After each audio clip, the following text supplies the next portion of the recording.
Les Camerounais qui quittent donc cette compétition, mais les Lions indomptables qui quittent ce mondial par la très grande porte, par une victoire de prestige face au Brésil, les grands favoris de cette compétition.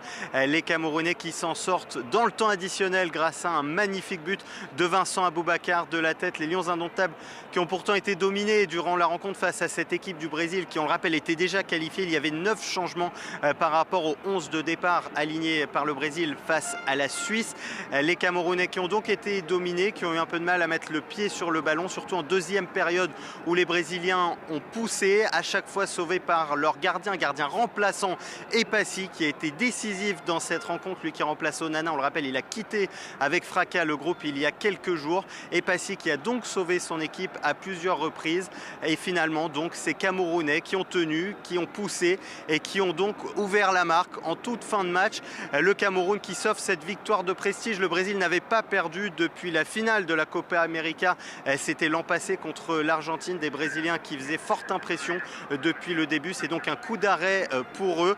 Le Cameroun qui est la seule équipe africaine à avoir battu le Brésil. Il les avait battus en 2003. Il réalise donc cette splendide performance, même si ça ne suffit pas pour se qualifier. Les Camerounais qui terminent donc 3e de ce groupe avec 4 petits points. Le Brésil qui se qualifie, qui termine bien en tête. Il n'y aura pas d'incidence malgré cette défaite. Les Brésiliens qui affronteront la Corée du Sud en 8e de finale, ce sera lundi. Autre pays à s'envoler pour les 8e, c'est la Suisse après un match tendu contre la Serbie.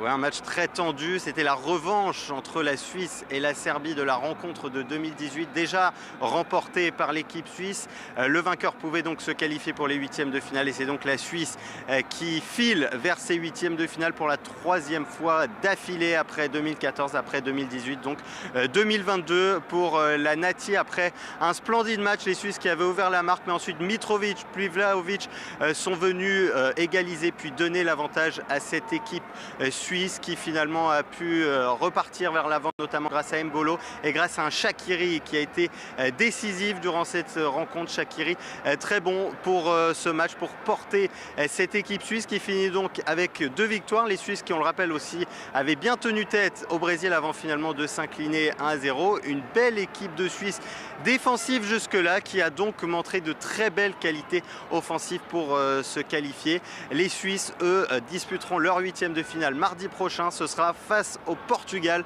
de Cristiano Ronaldo.